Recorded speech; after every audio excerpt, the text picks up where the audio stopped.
On the day of the wedding, according to the Russian custom, the princess and Darya Alexandrovna insisted on strictly keeping all the customs. Levin did not see his betrothed, and dined at his hotel with 3 bachelor friends, casually brought together at his rooms. These were Sergey Ivanovitch, Katavasov, a university friend, now professor of natural science, whom Levin had met in the street and insisted on taking home with him, and Chirikov, his best man, a Moscow Conciliation Board judge, Levin's companion in his bear hunts. The dinner was a very merry one. Sergey Ivanovitch was in his happiest mood, and was much amused by Katavasov's originality. Katavasov, feeling his originality was appreciated and understood, made the most of it. Chirikov always gave a lively and good-humoured support to conversation of any sort. "See now," said Katavasov, drawling his words from a habit acquired in the lecture-room. "What a capable fellow was our friend Konstantin Dmitrievitch. I'm not speaking of present company, for he's absent. At the time he left the university, he was fond of science, took an interest in humanity. Now 1/2 of his abilities is devoted to deceiving himself, and the other to justifying the deceit. A more determined enemy of matrimony than you I never saw," said Sergey Ivanovitch. "Oh no, I'm not an enemy of matrimony. I'm in favor of division of labor. People who can do nothing else ought to rear people, while the rest work for their happiness and enlightenment. That's how I look at it. To muddle up 2 trades is the error of the amateur. I'm not one of their number." "How happy I shall be when I hear that you're in love," said Levin. "Please invite me to the wedding." "I'm in love now." "Yes, with a cuttlefish. You know," Levin turned to his brother, "Mihail Semyonovitch is writing a work on the digestive organs of the—" "Now, make a muddle of it. It doesn't matter what about, and the fact is I certainly do love cuttlefish." "But that's no hindrance to your loving your wife." "The cuttlefish is no hindrance. The wife is the hindrance." "Why so?" "Oh, you'll see. You care about farming, hunting. Well, you'd better look out." "Arhip was here today. He said there were a lot of elks in Prudno, and 2 bears," said Chirikov. "Well, you must go and get them without me." "Ah, that's the truth," said Sergey Ivanovitch. "And you may say good-bye to bear hunting for the future. Your wife won't allow it." Levin smiled. The picture of his wife not letting him go was so pleasant that he was ready to renounce the delights of looking upon bears forever. "Still, it's a pity they should get those 2 bears without you. Do you remember last time at Hapilovo?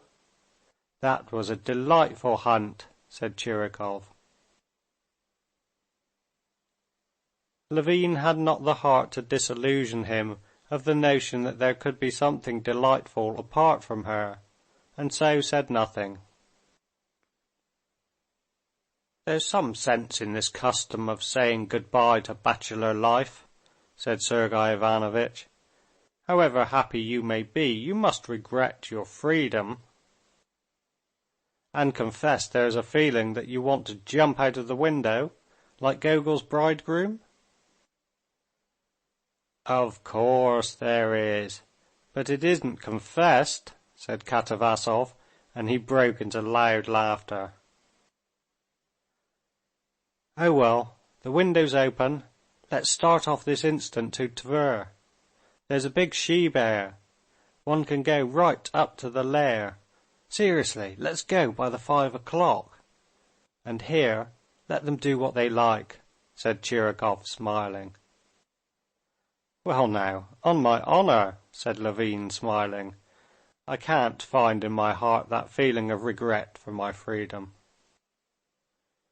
"Yes, there's such a chaos in your heart just now that you can't find anything there," said Katavasov.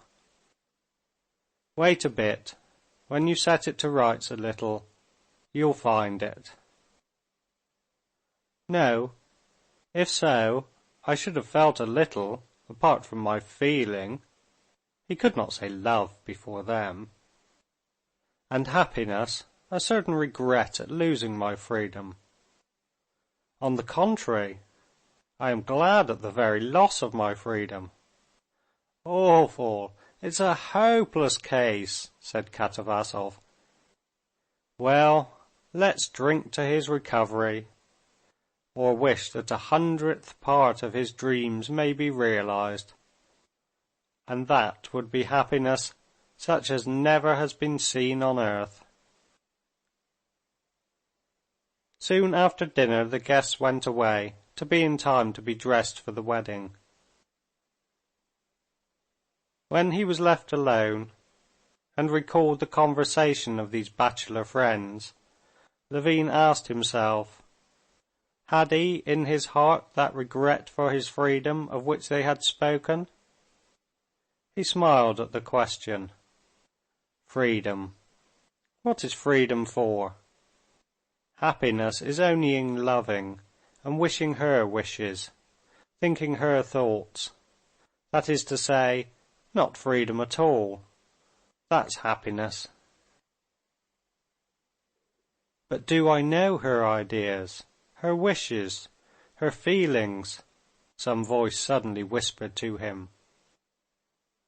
The smile died away from his face and he grew thoughtful. And suddenly a strange feeling came upon him. There came over him a dread and doubt of everything. What if she does not love me? What if she's marrying me simply to be married? What if she doesn't see herself what she's doing? He asked himself. She may come to her senses, and only when she is being married realize that she does not and cannot love me. And strange, most evil thoughts of her began to come to him. He was jealous of Vronsky, as he had been a year ago, as though the evening he had seen her with Vronsky had been yesterday. He suspected she had not told him everything. He jumped up quickly. No, this can't go on, he said to himself in despair. I'll go to her. I'll ask her. I'll say for the last time, we are free, and hadn't we better stay so? Anything's better than endless misery, disgrace, unfaithfulness. With despair in his heart and bitter anger against all men, against himself, against her, he went out of the hotel and drove to her house. He found her in one of the back rooms. She was sitting on a chest and making some arrangements with her maid, sorting over heaps of dresses of different colors, spread on the backs of chairs and on the floor. "Ah!" she cried, seeing him and beaming with delight. "Kostya! Konstantin Dmitrievitch!" These latter days she used these names almost alternately. "I didn't expect you. I'm going through my wardrobe to see what's for whom." "Oh, that's very nice," he said gloomily, looking at the maid. "You can go, Dunyasha. I'll call you presently," said Kitty. "Kostya, what's the matter?" she asked, definitely adopting this familiar name as soon as the maid had gone out. She noticed his strange face agitated and gloomy, and a panic came over her. "Kitty, I'm in torture. I can't suffer alone," he said with despair in his voice, standing before her and looking imploringly into her eyes. He saw already from her loving, truthful face that nothing could come of what he had meant to say. But yet he wanted her to reassure him herself. "I've come to say that there's still time. This can all be stopped and set right." "What? I don't understand. What is the matter?" "What I have said 1,000 times over, and can't help thinking, that I'm not worthy of you. You couldn't consent to marry me. Think a little. You've made a mistake. Think it over thoroughly. You can't love me, if... Better say so," he said, not looking at her. "I shall be wretched. Let people say what they like. Anything's better than misery. Far better now, while there's still time." "I don't understand," she answered, panic-stricken. "You mean you want to give it up? Don't want it?" "Yes, if you don't love me." "You're out of your mind!" she cried, turning crimson with vexation. But his face was so piteous that she restrained her vexation, and flinging some clothes off an arm-chair, she sat down beside him. "What are you thinking? Tell me all." "I am thinking you can't love me. What can you love me for?" "My God, what can I do?" she said, and burst into tears. "Oh, what have I done?" he cried, and kneeling before her, he fell to kissing her hands. When the princess came into the room 5 minutes later, she found them completely reconciled. Kitty had not simply assured him that she loved him, but had gone so far, in answer to his question, what she loved him for, as to explain what for.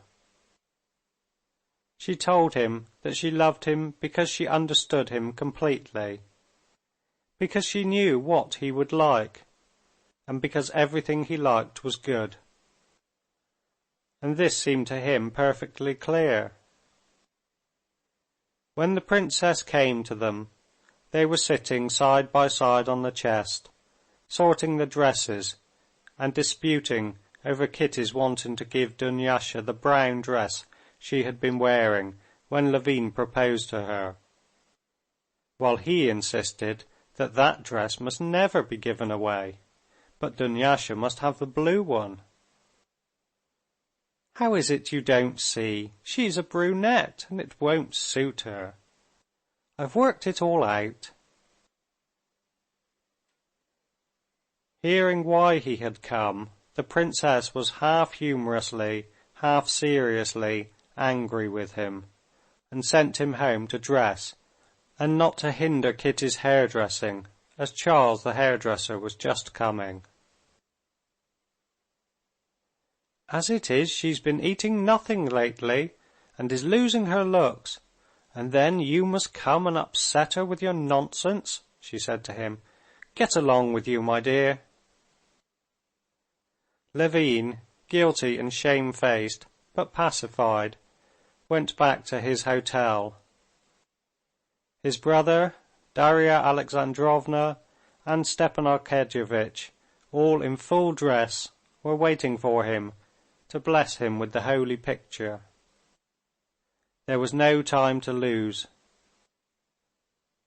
Darya Alexandrovna had to drive home again to fetch her curled and pomaded son, who was to carry the holy pictures after the bride.